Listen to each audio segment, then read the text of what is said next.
Ça va. Bonjour, nous allons aujourd'hui parler de l'évangile du mal, la bonne nouvelle du mal.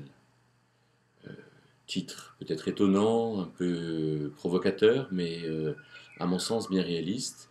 Et je vous propose d'écouter un verset dans cette lettre aux Éphésiens, au chapitre 5 et au verset 3, qui dit: Quant à l'immoralité et aux pratiques dégradantes sous toutes leurs formes, et à la soif de posséder, qu'il n'en soit pas même question entre vous. Je note ici qu'il y a donc des choses, des sujets dont la Bible nous conseille de ne pas parler. Et on pourrait penser ici donc avec immoralité, pratique dégradante, soif de posséder. Voilà, l'immoralité, l'adultère, la pornographie, les pratiques dégradantes, on pourrait dire le vol, le mensonge, la bestialité, la soif de posséder, l'avarice, etc. La Bible nous conseille de ne pas en parler. Et on peut donc se poser la question, mais comment faire prendre conscience que ce n'est pas bien et finalement, comment avoir un discours, soit nous en tant que parents, grands-parents, ou en tant qu'amis, à l'égard des choses qui sont mauvaises.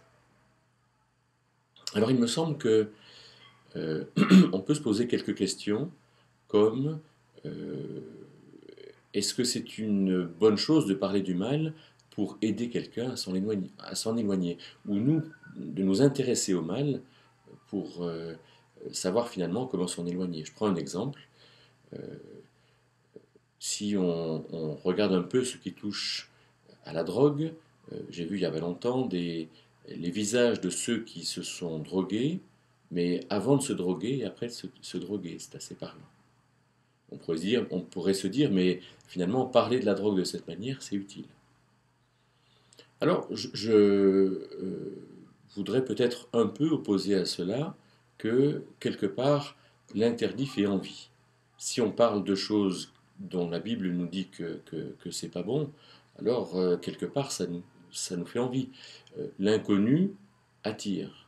Et tout ce qu'on ne connaît pas, on voudrait finalement l'approcher, le toucher, l'expérimenter, mais le faire sans le faire. Et on peut se dire aussi que tous ceux qui ont vécu avant nous y ont été confrontés.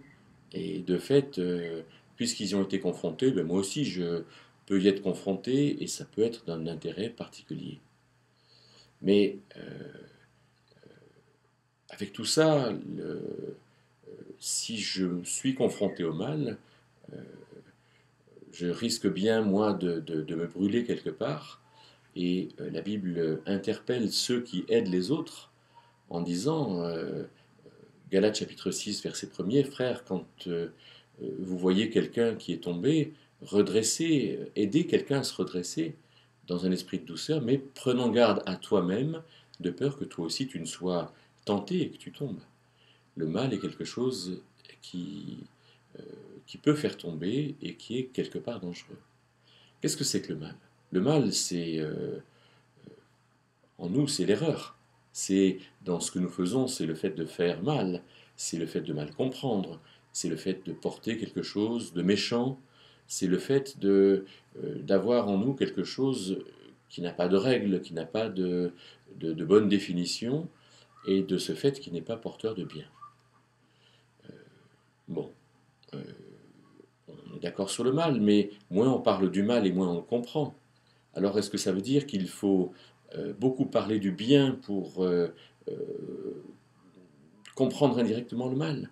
On n'oublie pas que Adam et Ève ont été tentés, attirés par l'arbre de la connaissance du bien et du mal, à propos duquel Dieu leur avait dit qu'il ne fallait pas qu'ils en mangent le fruit. Alors, tout cela ne nous amène pas à beaucoup de solutions, mais on peut quand même comprendre que on ne peut pas faire venir le bien en enlevant le mal. Le mal, c'est quelque chose, comment dire, qu'on a peut-être intérêt à connaître, mais si on le connaît et qu'on veut l'enlever, c'est pas ça qui nous fera venir le bien. Et c'est quand même le bien qui nous fait du bien. Je le répète pour bien faire comprendre. On n'enlève pas l'obscurité pour faire venir la lumière. Non, on met la lumière. On ne fait pas venir le bien en enlevant le mal. Alors peut-être que s'intéresser au mal n'est pas forcément une très bonne chose. Mais pourtant, il y a un évangile du mal, il y a une bonne nouvelle du mal. Alors quelle est cette bonne nouvelle? Il me semble que la bonne nouvelle du mal, c'est que le mal fait mal. Quand quelqu'un se drogue, il se fait mal. Il sent que quelque chose ne va pas. Dans la pornographie, on sent que quelque chose ne va pas. Dans la violence, le vol, l'adultère, le mensonge, on sent que quelque chose ne va pas. Et de fait, dans le mal, il y a le langage du mal. Le mal montre en lui-même l'absence de règles. Quand on fait mal, on se fait mal et on n'a qu'à écouter le mal et le message du mal, le langage du mal. Comme si Dieu voulait aussi nous avertir par le mal, comme si Dieu nous enseignait par le mal, mais la seule différence entre le bien et le mal, c'est que le mal nous fait mal, alors que le bien nous fait bien. Nous avons donc intérêt à bien faire pour nous faire du bien. Et quand on fait mal, alors on se fait mal, et le langage du mal, l'évangile du mal est là. Qu'est-ce que je pourrais dire en conclusion? Eh bien que parler du mal aux autres est possible, mais est délicat. Mais que chacun écoute le langage du mal pour soi et en tienne compte. Alors il me semble que là, il y a un véritable langage et quelque chose qui doit nous amener à faire du bien avec rigueur et attention.